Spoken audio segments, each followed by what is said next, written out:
What's happening, everybody? In this video, we're going to talk about harmony, and more specifically, inversions, and how you can use inversions that really spark emotional tension and emotional qualities to really level up your tracks from maybe okay or mediocre to way more interesting and way more professional sounding. This is going to affect both the harmony of your track, but also the orchestrations and mock-ups and chord voicings and voice leadings that you do as well. So to begin with, I just want to cover some really basics of what an inversion is. You know, we have a triad, which means 3 notes that are stacked in thirds. So this is a C major triad. And then you have, for example, an A minor triad. So these chords are not bound to use only these notes. You can also use this E and that G and this C and that C and that G and so on. What this means is that you can play this C like this. That's the root position because the C is the lowest note. Now, if you move the C an octave up to here, then we have the first inversion. That means the third is the lowest note. It's still a C. Exact same chord, just a different voicing. It's in the first inversion. Now, what happens if we take the E an octave up as well? Now we have the G at the bottom, the fifth, and this is the second inversion. And this one is a very common inversion to use in different chord voicings and stuff like that. For example, instead of...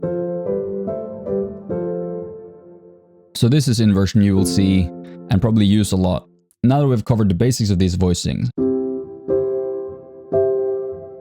the first thing that I would do is to just get familiar with it. Try it also for A. Same thing applies here. Moving the A up, then moving the C up.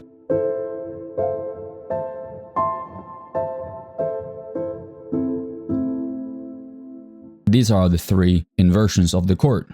And as you know from the functional harmony chapters, in From Idea to Finished Recording, we have 3 main chords in any key. So in C major, we have the tonic, subdominant, and dominant. Now, all these chords can be played in inversions. And the goal with these inversions when it comes to chord voicing and voice leading and arrangements is to see how can I go the closest way to the next chord. So going from C to F, for example, you don't have to go all the way to jump here, which is a big jump. You can just simply move 2 of these notes, and you have the second inversion of an F. Just like this. Root, first inversion, second inversion, and C. So now suddenly these notes are a lot closer. I mean, these chords.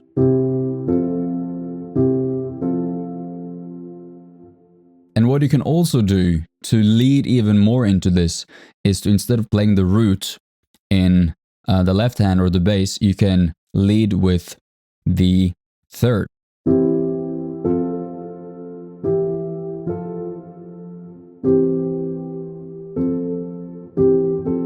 Like that. And the same goes for the G. Here as well, you can lead with the third. And guess where you want to go if you want to go to C? Well, this is the second inversion of the G major chord, and you can just move it over to there, and you have a C in the first inversion.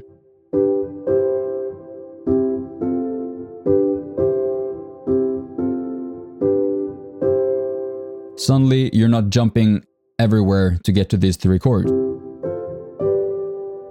So that's the basic kind of theory behind these inversions. And if this is confusing, don't worry.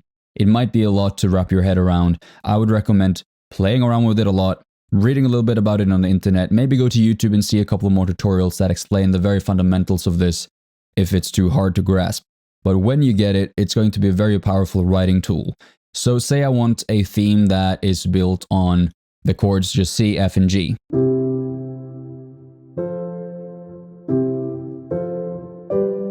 That's it, and the melody is...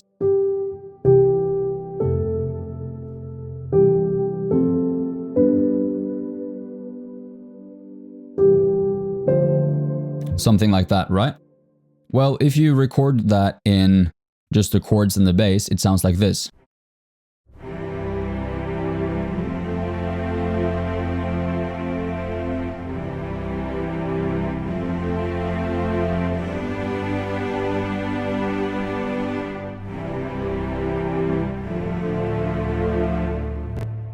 And by itself, this is not really anything special. But now, if we take these chords and we look at how we can use inversions, especially when we use the third in the bass, and create this into more of a theme, then it changes a lot, and that's what I want to show you now.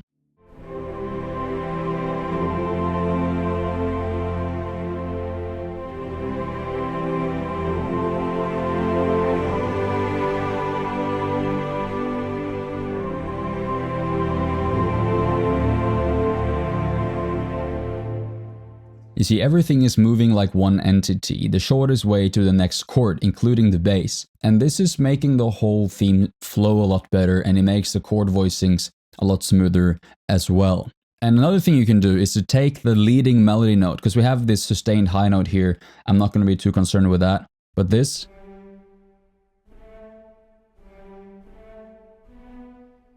that is a potential melody. So I've just doubled that in woodwinds, like a flute here, and we can hear what that sounds like when doubled with this harmony. Again, not written any new melody, just doubled what's already in the harmony.